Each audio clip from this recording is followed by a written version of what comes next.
जय हिंद, जय भारत दोस्तों। ये कहानी किसी फिल्म से कम नहीं है। पहले मौत की सजा, फिर उम्र कैद और अब वतन वापसी। हमारे लिए भारतीय होने पर गर्व करने का एक और पल।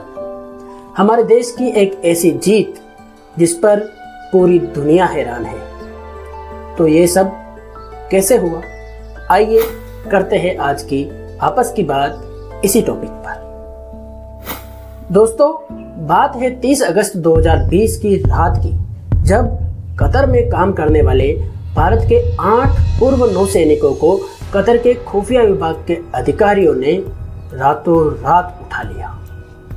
इसका कोई कारण भी नहीं बताया गया, लेकिन कुछ मीडिया रिपोर्ट्स के अनुसार नेवी से रिटायर ये सभी अफसर अल दहरा नाम की एक कंपनी में काम कर रहे थे। ये कंपनी सबमरीन प्रोग्राम में कतर की नौसेना के लिए काम कर रही थी। इन पर आरोप लगा कि एक सबमरीन को लेकर कतर और इटली के बीच जो डील होने वाली थी, उसकी जानकारी इन्होंने इजराइल को दी थी। और कतर में ऐसे आरोपों का मतलब होता है मौत की सजा। हुआ भी वही। अक्टूबर 2023 में सभी भारतीयों को मौत की सजा सुना दी गई। अब यहां से शुरू होती है भारतीय कूटनीति की परीक्षा, क्योंकि कतर का भारत विरोधी रवैया कई बार सामने आ चुका है। ऐसे में वहां से नौसैनिकों को लाना बड़ा मुश्किल था। ये वही कतर है जो भारत के भगोड़े जाकिर नाइक को फुटबॉल विश्व कप में भाषण देने के लिए बुलाता है। ये वही कतर है जो नुपुर शर्मा मामले में भारत से सार्वजनिक माफी की मांग करता है। ये वही कतर है जिसका चैनल अल जजीरा भारत विरोधी कार्यक्रम प्रसारित करता रहता है। ये वही कतर है जो हमास और अल कायदा जैसे आतंकी संगठनों को सपोर्ट करता है। और आतंक से भारत कितना पीड़ित रहा है ये आप सभी जानते हैं। ऐसे इस्लामिक देश से 8 गैर मुसलमान सैनिकों को वापस लाना किसी चमत्कार से कम नहीं है, लेकिन इस काम को हमारे कुछ किरदारों ने सफल कर दिया। वो किरदार है हमारे विदेश मंत्री एस जयशंकर, IFS ऑफिसर दीपक मित्तल, NSA अजित डोभाल और स्वयं प्रधानमंत्री नरेंद्र मोदी, जिन्होंने इन नौसैनिकों को लाने के लिए अपनी पूरी ताकत झोंक दी। भारत की ताकत का अंदाजा इस बात से लगाया जा सकता है कि अभी पिछले सप्ताह ही कतर के साथ भारत ने लिक्विफाइड नेचुरल गैस यानी CNG की खरीद के लिए 6,47,400 करोड़ रुपए की डील की है।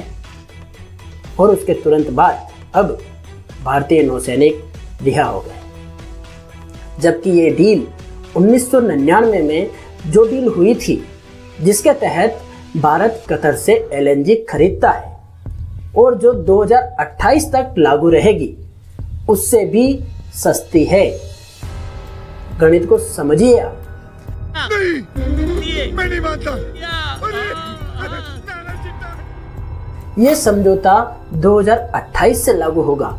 इसे 4 साल पहले ही कर लिया गया है। इस सौदे से भारत हर साल 4 अरब डॉलर यानी 498 अरब रुपए बचाएगा। देखा आपने लापरवाही का नतीजा है।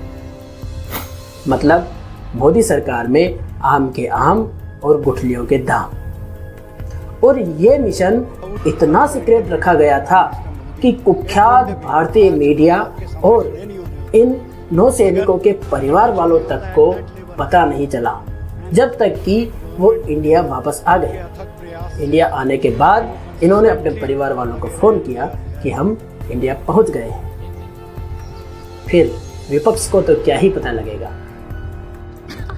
सही पकड़े हैं। दोस्तों, कतर से भारतीय सैनिकों का वापस आना हो या पाकिस्तान से अभिनंदन का शेर की तरह लौटना, या यूक्रेन से केवल भारत का झंडा दिखाकर निकल जाना, या अफगानिस्तान में तालिबान से 1200 भारतीयों को छुड़ाना, क्या हर बार हमारा सीना गर्व से चौड़ा नहीं हुआ? आज वो समय है जब हमें हिंदुस्तानी होने पर फक्र होता है, और एक वो समय भी था जब पाकिस्तान से युद्ध जीतने के बावजूद हम हमारे 54 सैनिकों को पाकिस्तान से वापस नहीं ला पाए थे। आज तक उनका कुछ भी पता नहीं चल सका है। लेकिन इन 9 सैनिकों को फांसी की सजा होने पर जो चमन होती है, लोग पानी पी पी कर भारत सरकार को गरिया रहे थे। सवाल है कि कतर में बंद 8 भारतीय नौसैनिकों को मौत की सजा से बचाया जा सकेगा या नहीं। अब यही दौर है नौटंकी का, जहां विदेश नीति नौटंकी के जरिए ही बेहतर तरीके से समझ आती है। वो अब इस जीत का श्रेय किसी और को दे रहे हैं। साले का खोपड़ी तोड़ साले का। लेकिन याद रखना, जनता सब देख रही है। दोस्तों, आपको कैसा लगा हमारा ये वीडियो?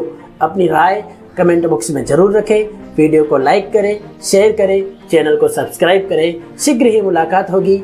जय सिया राम।